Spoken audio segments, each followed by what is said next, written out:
أشهد أن لا إله إلا الله وحده لا شريك له وأشهد أن محمدا عبده ورسوله أما بعد فأعوذ بالله من الشيطان الرجيم بسم الله الرحمن الرحيم الحمد لله رب العالمين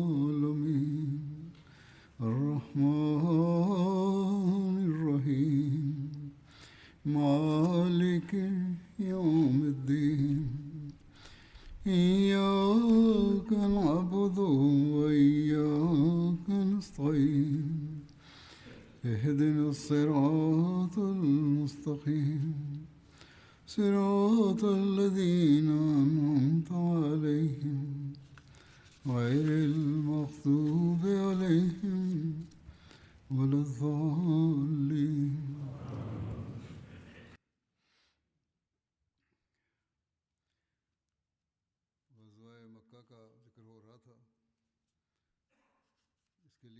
Évoquer la Ghazwa de la Mecque. On trouve mention d'un événement qui s'est produit avant le départ pour cette expédition. Il est relaté qu'un compagnon, dans sa naïveté, a tenté d'informer les habitants de la Mecque du voyage du saint prophète Mohammed sallallahu alayhi wa sallam. Mais Allah en a informé le saint prophète Mohammed sallallahu alayhi wa sallam. Ainsi donc, les mécréants n'ont pas eu connaissance du plan du saint prophète Mohammed sallallahu alayhi wa sallam. En voici les détails. Lors des préparatifs pour le départ vers la Mecque, un compagnon de Badr qui était présent à Médine, nommé Hatib bin Abi Balta, a écrit une lettre aux Qurayshites. Dans sa lettre, il informait les Qurayshites que le saint prophète Mohammed lui avait prévu de se diriger vers eux.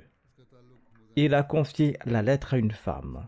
Cette femme appartenait à la tribu Mouzaïna. Le nom de cette femme était Kanoud ou Sarah. Elle était l'esclave d'un homme des Banu Abdul Muttalib. Hatib lui avait fixé un salaire pour qu'elle remette cette lettre aux habitants de la Mecque et il lui a dit de garder cette lettre secrète autant que possible. Et il lui a interdit d'emprunter les chemins habituels qui étaient sous surveillance. Cette femme a caché la lettre dans sa coiffure et elle a fait des tresses. Ensuite, elle est sortie avec la lettre.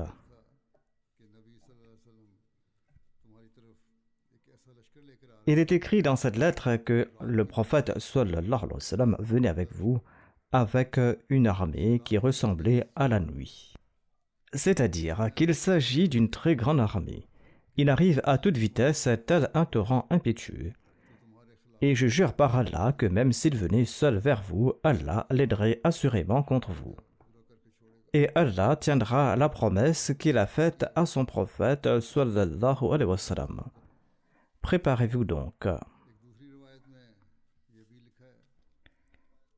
Un autre récit rapporte également qu'il disait: Mohammed sallallahu alayhi wa sallam va sortir avec une armée. Il peut venir vers vous ou vers d'autres que vous. Néanmoins, prenez toutes vos précautions. Et j'ai souhaité que cette nouvelle crée une obligation envers vous de ma part. Selon un récit, il a écrit cette lettre à Safwan bin Umayya, Suhail bin Amr et Ikrama bin Abi Jahl. D'autre part, grâce aux prières exaucées du saint prophète Mohammed lui, Allah l'a informé à propos de cette lettre. Ainsi, le saint prophète Mohammed sallallahu alayhi wa sallam a fait venir Ali, radiyallahu anhu. Ali lui-même relate cet événement en ces termes. Le saint prophète sallallahu alayhi wa sallam m'a envoyé, ainsi qu'Abu Marthad Ghanawi et Zubair. Nous étions tous des cavaliers il a déclaré: partez jusqu'à ce que vous arriviez à Rawda Khak. Il s'agit d'un lieu entre Médine et la Mecque. Là-bas, vous allez trouver une femme de parmi les idolâtres. Cette femme porte une lettre de la part de Hatib bin Abi Balta, lettre adressée aux idolâtres. Ali radhiyallahu anhu relate: nous avons trouvé cette femme à l'endroit même indiqué par le saint prophète Mohammed sallallahu alayhi wa sallam. La femme était sur son chameau. Nous lui avons dit: fais sortir la lettre. Elle a dit: je n'ai aucune lettre avec moi. Nous avons fait agenouiller son chameau et nous l'avons fouillé, mais nous n'avons pas trouvé de lettre. Nous avons dit: le saint prophète Mohammed, paix soit lui, ne s'est pas trompé. Tu dois nous montrer cette lettre, sinon nous allons te déshabiller et nous allons te fouiller. Quand elle a vu la fermeté de notre part, elle s'est penchée vers sa taille et elle a défi un tissu qu'elle portait autour de sa taille et elle a retiré la lettre et elle a présenté la lettre. Selon un autre récit de Bukhari, elle a fait sortir cette lettre de ses cheveux. Ainsi donc, il y a deux versions de ce récit. Nous avons emmené cette femme au saint prophète Mohammed paix soit sur lui. Omar a déclaré: ô messager d'Allah, cet homme, c'est-à-dire Hatib, qui était ce compagnon qui a écrit cette lettre, eh bien, il a trahi Allah, son messager et les croyants. Permettez-moi de lui trancher la tête, a dit Omar. Le saint prophète Mohammed paix soit sur lui a demandé à Hatib: qu'est-ce qui t'a poussé à faire ce que tu as fait? Pourquoi as-tu écrit cette lettre? Hatib a déclaré: par Allah, qu'est-ce qui m'a pris pour ne pas croire en Allah et en son messager? C'est-à-dire que je suis de ceux qui croient. Et ce n'est pas une trahison de ma part. Voici la raison. La raison était que je voulais mettre dans l'obligation les Qurayshites, afin qu'Allah protège par cette obligation mes enfants et mes biens. Et il n'y a personne parmi vos compagnons qui n'est pas là-bas quelqu'un de sa famille par qui Allah protège ses enfants et ses biens. L'envoyé d'Allah, paix soit sur lui, a déclaré: il a dit la vérité, et vous aussi ne dites à son sujet que le bien. C'est-à-dire, il dit vrai, il est véridique, il a parlé, il a tout dit dans son innocence. Le saint prophète Mohammed paix soit sur lui a dit à Omar radhiyallahu anhu: n'était-il pas présent lors de la bataille de Badr? Le saint prophète Mohammed paix soit sur lui a ajouté: en vérité, Allah a regardé les combattants de Badr et il a déclaré: faites ce que vous souhaitez, le paradis vous est assuré. Ou Dieu aurait déclaré: je vous ai pardonné. Par la suite, des larmes ont coulé des yeux de Omar et il a déclaré: Allah et son messager savent le mieux. Cet événement a également été évoqué par Hadrat Muslim Maud radhiyallahu anhu à la lumière de différentes références historiques. Il déclare qu'à l'époque du saint prophète Mohammed paix soit sur lui, un compagnon a secrètement voulu informer ses proches à la Mecque de l'attaque des musulmans, afin que par cette manifestation de sympathie, ses proches soient bien traités. Mais le saint prophète Mohammed sallallahu alayhi wa sallam a été informé à propos de cette lettre par inspiration divine. Ainsi, le saint prophète Mohammed paix soit sur lui a envoyé Ali radhiyallahu anhu et d'autres compagnons à un certain endroit où se trouvait cette femme. Il a dit: allez lui prendre ce papier. Arrivé sur place, cette femme a refusé. Certains compagnons ont dit que il se peut que le saint prophète Mohammed sallallahu alayhi wa sallam se soit trompé. Ali a déclaré quant à lui: non. Certainement, le saint prophète Mohammed paix soit sur lui ne peut jamais prononcer de paroles fausses. Telle était donc sa foi. Il a déclaré que je ne bougerai pas d'ici tant que je n'aurai pas reçu ce papier. Il a grondé cette femme et elle a fait sortir la lettre et lui a donné la lettre. Hadrat Muslim Maud déclare qu'il y avait ce compagnon faible qui a écrit cette lettre aux habitants de la Mecque, leur disant que le saint prophète Mohammed paix soit sur lui est parti avec une armée de 10 000 hommes. Je ne sais pas quelle est sa destination, mais je suppose qu'il se dirige probablement vers la Mecque. J'ai des proches et de la famille à la Mecque. J'espère que tu les aideras dans cette période difficile et que tu ne leur causeras aucune peine. Cette lettre n'était pas encore arrivée à la Mecque que le saint prophète Mohammed sallallahu alayhi wa sallam a convoqué Ali radhiyallahu anhu au matin et il lui a dit « Va à tel endroit, Allah m'a informé qu'une femme à dos de chamel t'y attendra. Elle aura une lettre qu'elle transmet aux habitants de la Mecque.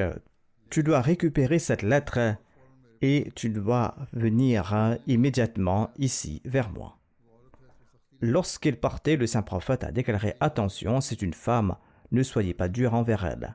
Ne soyez pas dur au début. Insistez sur le fait qu'elle a cette lettre.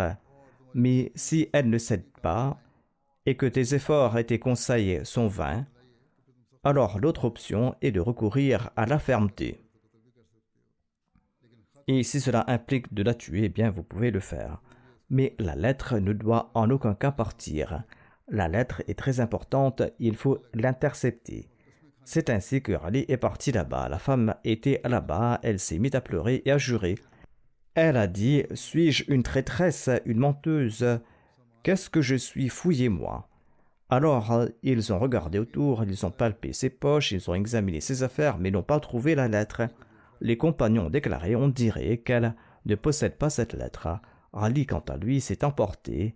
Il a déclaré « Taisez-vous. » Et avec une grande ferveur, il a ajouté « Par Dieu, le messager d'Allah ne peut jamais mentir. » Et il a dit à cette femme « Mohammed, le messager d'Allah, sallallahu alayhi wa sallam, a déclaré que tu as une lettre, par Dieu, je ne mens pas. » Puis il a dégainé son épée et il a déclaré « Soit tu donnes la lettre de bon gré, sinon sache que si je dois te déshabiller pour te fouiller, eh bien, je vais le faire parce que le messager d'Allah sallallahu alayhi wa sallam a dit la vérité et toi, tu es en train de mentir. » C'est ainsi qu'elle a pris peur.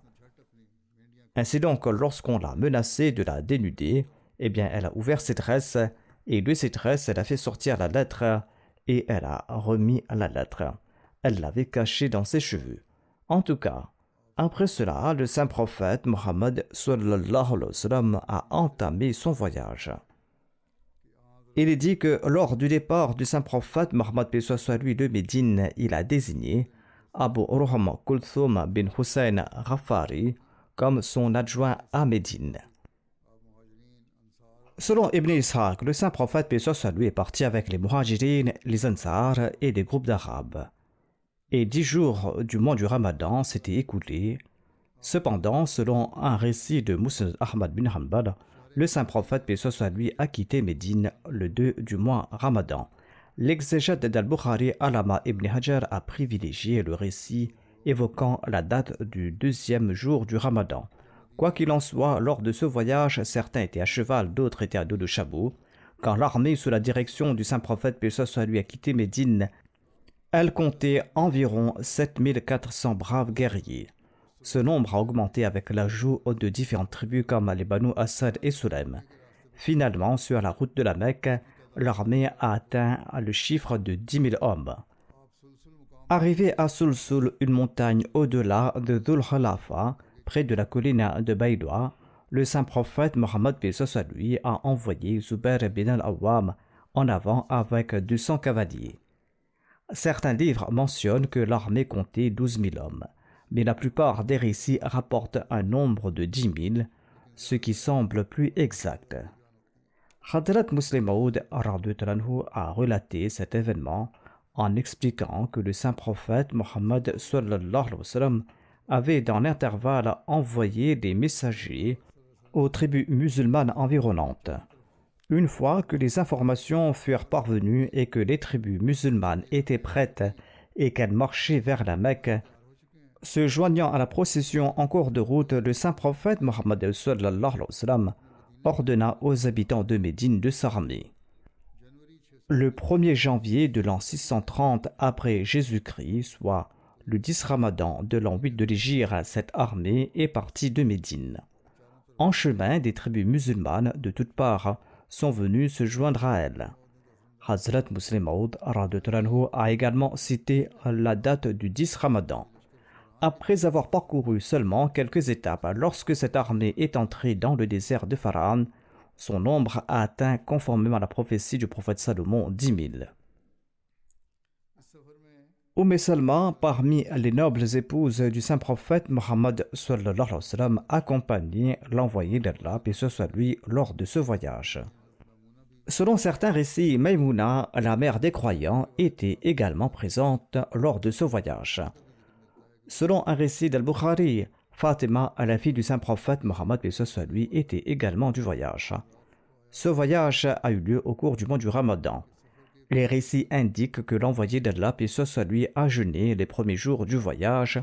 Ensuite, il a cessé de jeûner et il a même interdit aux autres compagnons de jeûner.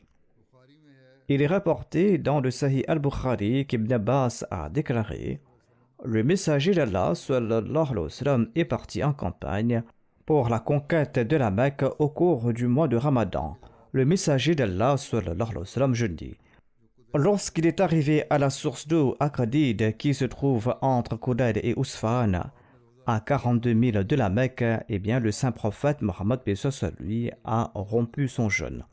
Ensuite, il n'a pas jeûné jusqu'à ce que le mois s'écoule. Ce récit se trouve dans Al-Bukhari. Selon un autre récit d'Al-Bukhari rapporté par Ibn Abbas, le saint prophète Mohammed paix soit sur lui est sorti de Médine pendant le mois de Ramadan avec une armée de 10 000 hommes. Ce voyage a eu lieu 8 ans et demi après son arrivée à Médine. Le saint prophète Mohammed paix soit lui est parti en direction de la Mecque. Lui et ceux des musulmans qui l'accompagnaient jeûnaient. Ils jeûnaient jusqu'à ce qu'ils arrivent à Qadid, qui est une source entre Asfan et Qudayd. Et là-bas, le saint prophète Mohammed paix soit lui a rompu son jeûne et les autres aussi ont rompu leur jeûne. Allama ibn Hajar, l'exégète d'Al-Bukhari, explique que l'idée que le saint prophète Mohammed paix soit lui ait rompu le jeûne le jour même de son départ de Médine n'est pas correcte, car il y a plusieurs jours de distance entre Médine et Qadid. Les récits mentionnent plusieurs lieux concernant l'endroit où le saint prophète Mohammed paix soit lui a rompu le jeûne avec ses compagnons. Ainsi, Allama Aini, l'exégète d'Al-Bukhari, explique cela davantage. En effet, certains disent que le saint prophète aurait rompu le jeûne à Qadid, mais il explique qu'il y a divergence dans les récits concernant l'endroit où le saint prophète Mohammed paix soit lui a rompu son jeûne selon Allama Aini. Certains ont mentionné Asfan au lieu de Qadid, d'autres évoquent Qura al-Ghanim, certains évoquent Qudayd. Qadi Ayaz déclare à ce sujet qu'il existe une divergence dans les récits concernant l'endroit où le saint prophète Mohammed paix soit lui a rompu son jeûne. Cependant, tous ces récits décrivent le même événement et tous ces lieux sont proches les uns des autres et se situent dans la région d'Usfan. Le saint prophète paix soit lui est parti d'Arsh et il a croisé une chaîne en cours de route. Ses petits étaient en train de boire de son lait. Ceci est rapporté dans les récits. Ce récit évoque la compassion du saint prophète paix soit lui à l'égard des animaux. Le saint prophète a ordonné à Juwayl bin Suraka de se tenir devant la chienne pour que personne dans l'armée ne s'en prenne à elle ou à ses petits, pour qu'on ne les dérange pas. Le saint prophète Mohammed paix soit lui a envoyé une troupe de cavaliers devant les musulmans pour capturer les espions des Mécois.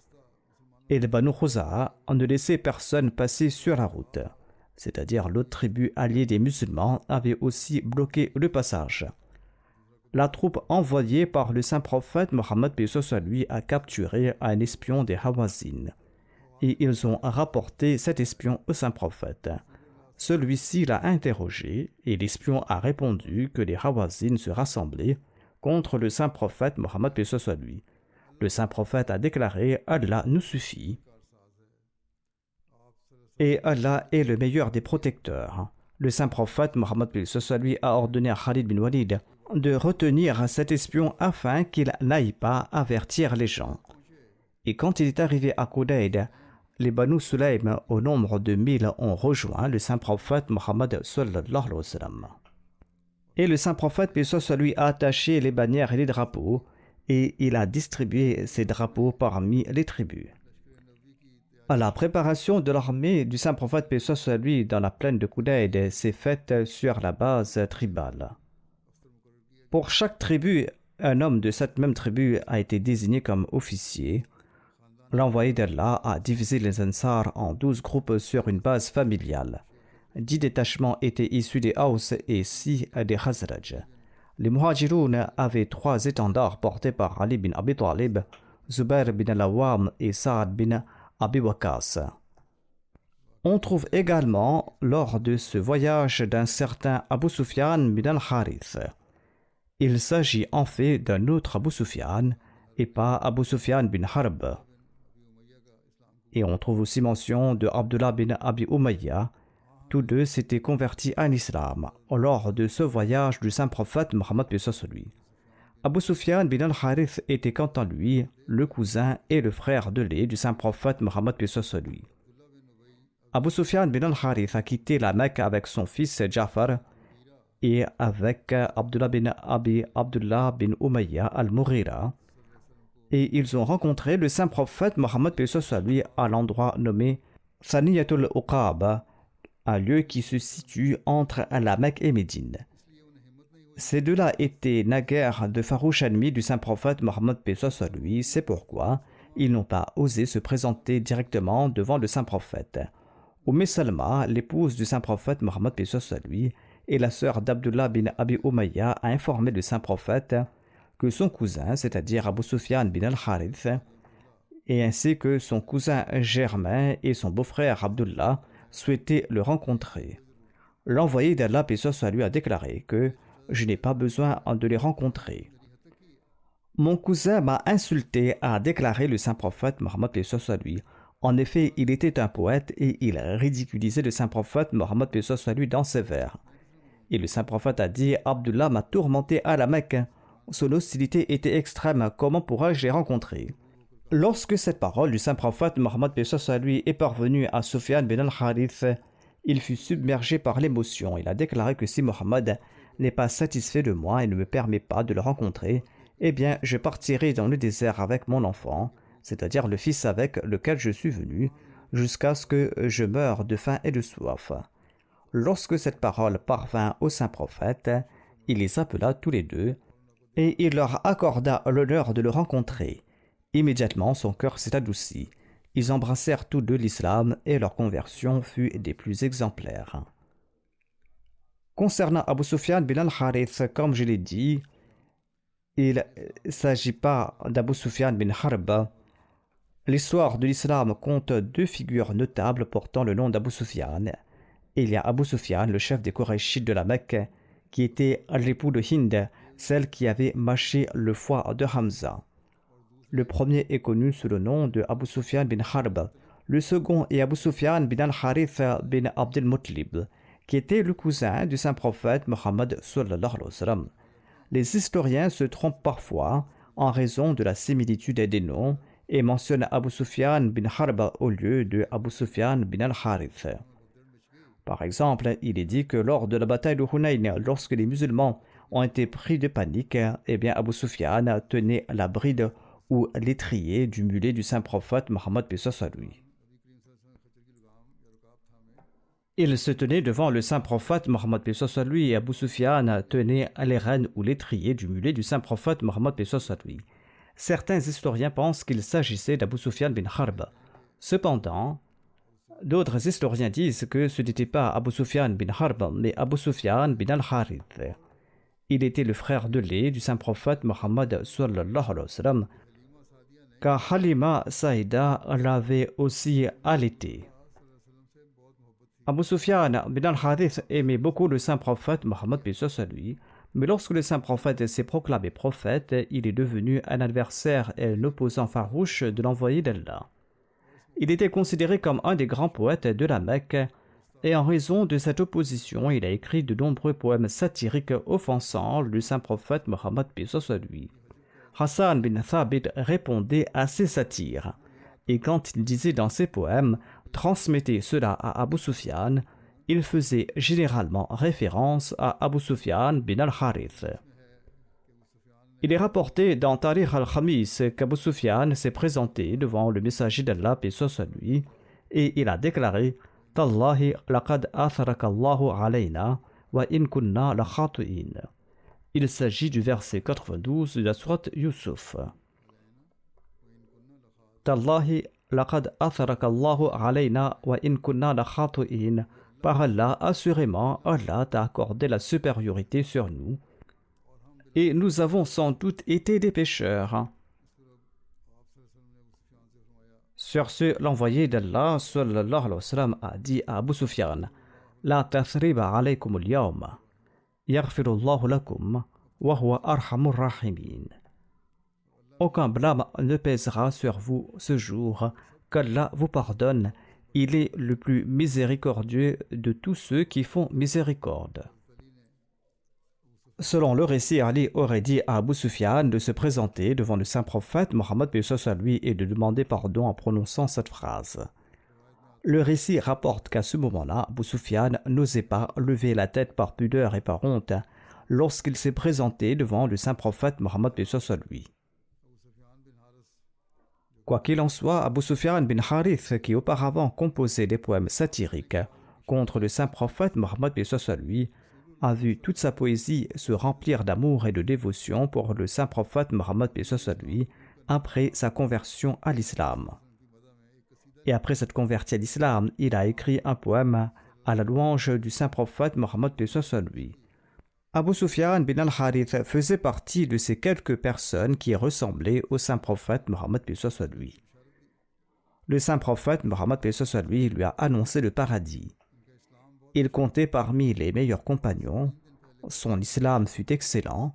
3 jours avant sa mort, il creusa lui-même sa tombe, et quand l'heure de sa mort est venue, il a déclaré: Ne pleurez pas sur moi, car depuis que j'ai embrassé l'islam, je n'ai pas souillé mon vêtement d'aucun péché. À la mort du saint prophète Mohammed lui, il a récité une élégie douloureuse exprimant ainsi ses émotions. La traduction de certains de ces vers est la suivante: Je suis très agité, c'est pourquoi ma nuit ne se termine pas, et la nuit de l'homme affligé est longue.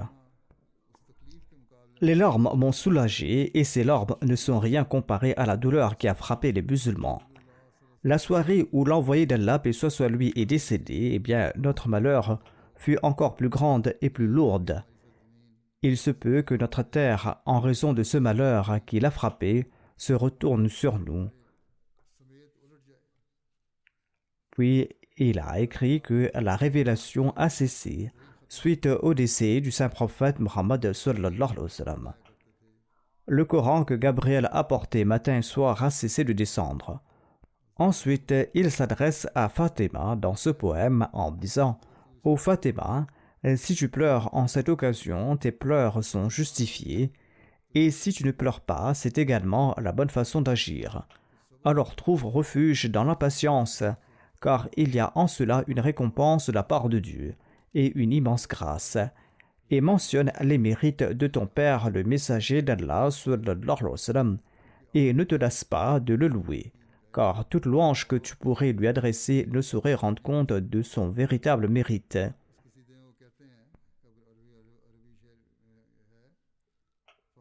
Dans ce poème, en arabe, il déclare: Fa qabru abiki sayyidu kulli qabrin, wa fi sayyidun nasi ar-rasoul.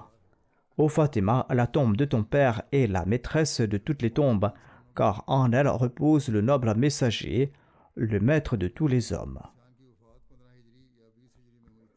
Abu Sufyan bin al-Harith est décédé en l'an 15 ou en l'an 20 de l'Hégire, et le calife Omar a dirigé sa prière funéraire. Voici une brève présentation d'Abdullah bin Umayya, le deuxième personnage. Son nom est Hudhaifa, il était le fils d'Atika, la tante paternelle du saint prophète Mohammed lui. De ce fait, il était également son cousin germain. Il était le frère d'Umm Salama, l'une des mères des croyants. Quand le saint prophète s'est proclamé prophète, eh bien Abdullah bin Umayya est devenu un de ses plus farouches opposants, et il était parmi ceux qui s'étaient le plus dressés contre lui. Dans le Saint-Coran, on trouve mention de ce verset: « Waqalu lan nu'mina laka hatta tafjura lana min al-ardi yanbu'a » Et ils ont dit: « Nous ne croirons jamais en toi tant que tu n'aurais pas fait jaillir pour nous une source de la terre. » Et on raconte que c'était ce même Abdullah bin Abi Umayya qui aurait prononcé ces paroles. Mais après sa conversion à l'islam, il participa avec une grande ardeur à la bataille de Hunayn. Et il tomba en martyr suite à une flèche lors de la bataille de Taïf. Voici les détails sur l'adhésion d'Abbas à l'armée islamique lors de cette campagne. Il est dit que lorsque le saint prophète, paix soit lui, commença son voyage vers la Mecque, Abbas quitta la Mecque pour émigrer à Médine. Abbas rejoignit le messager d'Allah sallallahu alayhi wa sallam à Djurfa qui est situé à 76 milles de la Mecque. Abbas envoya ses biens à Médine et reprit le chemin de la Mecque avec l'envoyé d'Allah sallallahu alayhi wa sallam. Voici une brève introduction d'Abbas bin Abd al-Muttalib. Abbas bin Abd al-Muttalib était l'oncle du messager d'Allah sallallahu alayhi wa sallam. Il était plus âgé que le messager d'Allah sallallahu alayhi wa sallam de 2 ou 3 ans. Il était connu sous le nom de Abu Fazl en raison de son fils Fazl bin Abbas. Après Abu Talib, il fut chargé du Sikaria, c'est-à-dire de donner à boire aux pèlerins. Lors du serment prêté par les Ansar à Aqaba, Abbas était aux côtés du saint prophète Mohammed paix soit lui. Il resta ferme avec lui lors de la bataille de Hunayn. Il décéda en l'an 32 ou 33 de l'Hégire. Il existe différentes versions concernant sa conversion à l'islam. Selon certains, il s'était converti à l'islam avant l'Hégire, selon d'autres, avant la bataille de Badr. D'autres récits disent qu'il se serait converti à l'islam tout près de la bataille de Khaybar. Et selon d'autres, il s'est converti à l'islam avant la conquête de la Mecque. Selon les recherches de Hazrat Mirza Bashir Ahmad Saeb, il ne s'était pas converti à l'islam jusqu'au second serment d'Aqaba. Ainsi, il écrit à ce propos que le saint prophète Mohammed paix soit lui a pris avec lui son oncle Abbas lors du deuxième serment d'Aqaba. Abbas n'était pas encore musulman, il était païen, mais il aimait le saint prophète paix soit lui. Il est fort probable qu'Abbas ait accepté l'islam avant la bataille de Badr. Cependant, tous les historiens et biographes s'accordent sur le fait qu'il avait embrassé l'islam à la Mecque, mais qu'il n'avait pas révélé sa conversion afin de pouvoir informer le saint prophète Mohammed paix soit lui à propos de la situation à la Mecque et des Mécois. Il est dit aussi dans les récits que le saint prophète Mohammed paix soit lui avait demandé à Abbas qu'il serait plus utile pour lui qu'il reste à la Mecque. On trouve également mention d'un rêve d'Abu Bakr as-Siddiq concernant la conquête de la Mecque. Il est dit à ce propos que Abu Bakr as-Siddiq a relaté son rêve au messager d'Allah sallallahu alayhi wa sallam. Il a déclaré au messager d'Allah: j'ai fait un rêve dans lequel je vous ai vu et nous étions tout près de la Mecque. Une chienne est venue vers nous en aboyant, puis nous sommes approchés d'elle et elle s'est couchée sur le dos et du lait s'est mis à couler. Le messager d'Allah a déclaré que le mal de ses habitants de la Mecque a disparu et le bénéfice est proche. C'est ainsi qu'il a interprété ce rêve. Ils viendront chercher refuge auprès de toi par le biais de tes liens de parenté et tu rencontreras certains d'entre eux. Ensuite, il a déclaré: ô Abu Bakr, si tu trouves Abu Sufyan, ne le tue pas. Il s'agit en fait de l'autre Abu Sufyan. Quoi qu'il en soit, l'armée du saint prophète Mohammed paix soit lui a continué son voyage et il a campé à Mar az-Zahran. Il est écrit que grâce à la brillante stratégie militaire et aux prières du saint prophète Mohammed paix soit lui, un miracle s'est produit.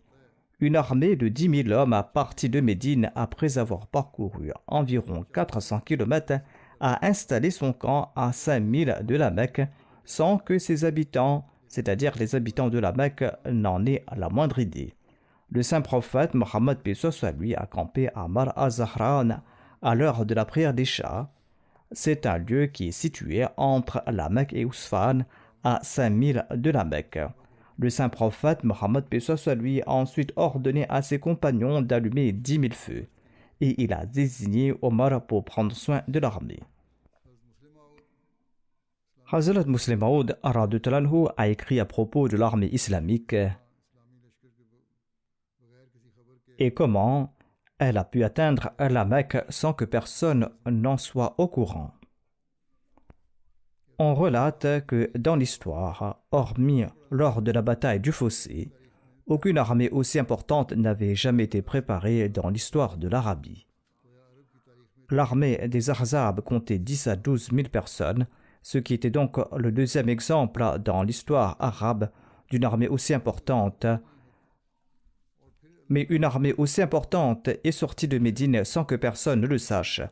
Ensuite, Allah fait entendre ses tambours du destin de son propre pavillon, tandis qu'il réduit au silence ceux des Koraïchites. Ainsi, lorsque le saint prophète Mohammed paix sur lui est sorti, il a déclaré « Ô mon Seigneur, je t'implore de rendre sourdes les oreilles des habitants de la Mecque et d'aveugler leurs espions. Qu'ils ne nous voient pas et qu'aucune de nos nouvelles ne parvienne à leurs oreilles. » Ainsi, il est sorti. Il y avait des centaines d'hypocrites à Médine, mais une armée de 10 000 hommes sort de Médine sans qu'aucune information n'atteigne la Mecque. Il n'était que 7 000 lorsqu'ils sortaient de Médine, mais c'était déjà un nombre important, et d'autres les ont rejoints en cours de route. Mais les habitants de Médine, les hypocrites en particulier, n'ont pas pu informer les gens de la Mecque à ce sujet. Comme mentionné, les Koraïchites ou les habitants de la Mecque n'avaient aucune nouvelle du départ du saint prophète Mohammed paix sur lui et de son approche des environs de la Mecque. Ils étaient certes inquiets à l'idée qu'ils puissent les attaquer, mais ils ne s'attendaient pas à ce que les musulmans puissent les attaquer directement. Néanmoins, les habitants de la Mecque étaient devenus un peu plus vigilants et ils patrouillaient la nuit pour observer les environs.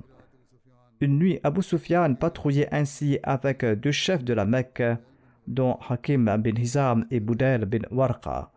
Et c'est là qu'ils ont vu des tentes et des feux qui ressemblaient aux feux d'Arafat.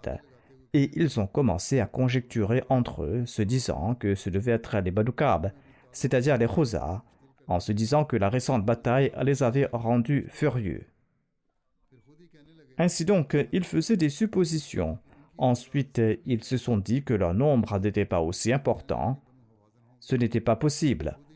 Ensuite, ils ont dit qu'il s'agit des Banu Hawazin. Ensuite, ils se sont contredits en disant que cela n'était pas possible. Et ils spéculaient ainsi lorsqu'ils ont entendu le hennissement de chevaux et le cri des chameaux. Et tout cela les a terrifiés. Et ils se parlaient quand les espions du saint prophète Mohammed paix sur lui, qui patrouillaient pour surveiller les environs, les ont capturés et les ont présentés au saint prophète Mohammed sallallahu alayhi wa sallam.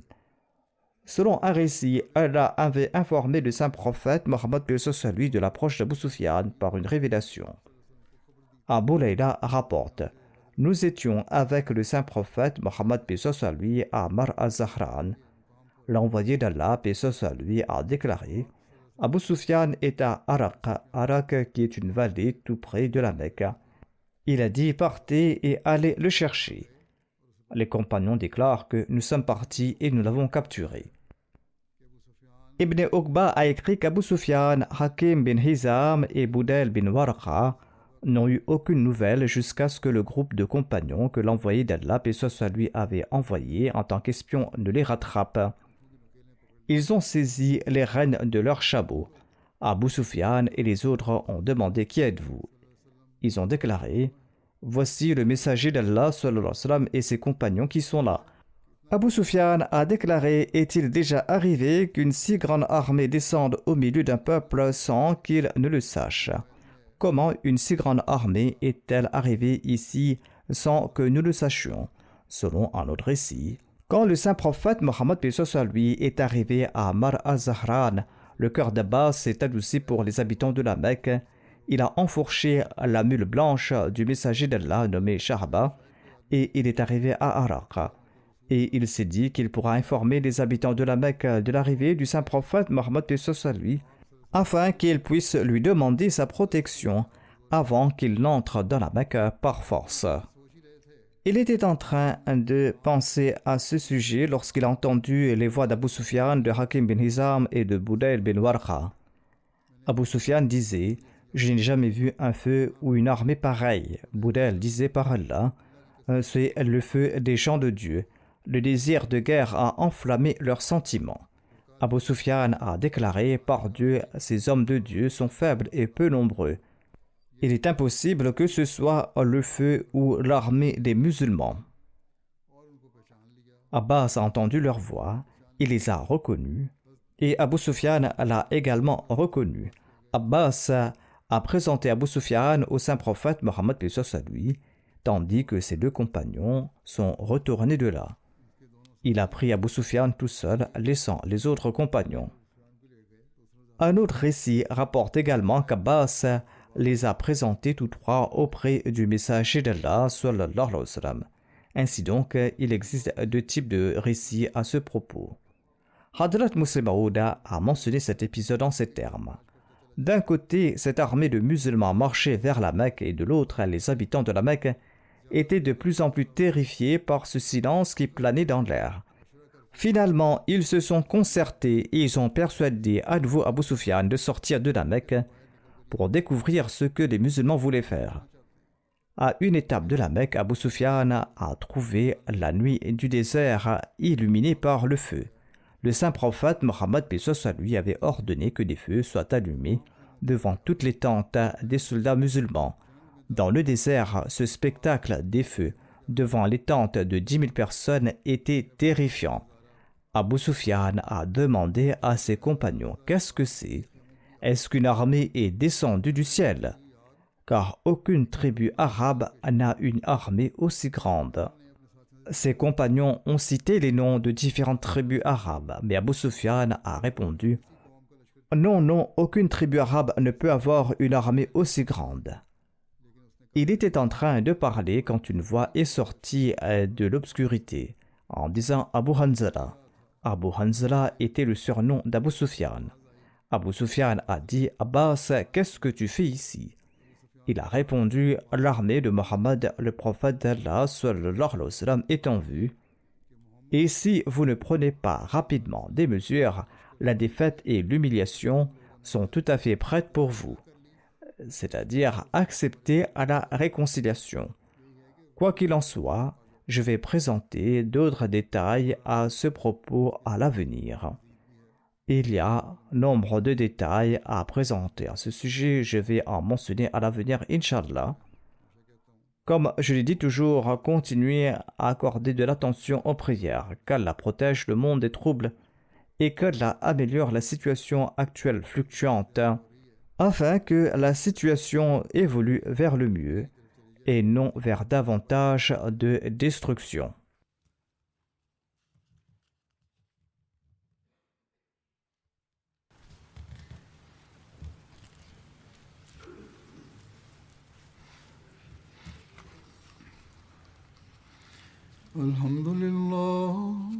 الحمد لله نحمده ونستعينه ونستغفره ونؤمن به ونتوكل عليه ونعوذ بالله من شرور أنفسنا ومن سيئات أعمالنا من يهده الله فلا مضل له ومن يضلل فلا هادي له ونشهد أن لا إله إلا الله ونشهد أن محمدا عبده ورسوله عباد الله رحمكم الله إن الله يأمر بالعدل والإحسان وإيتاء ذي القربى وينهى عن الفحشاء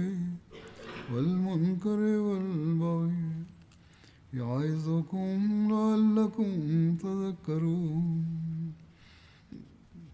اذكروا الله يذكركم وادعوه يستجب لكم ولذكر الله أكبر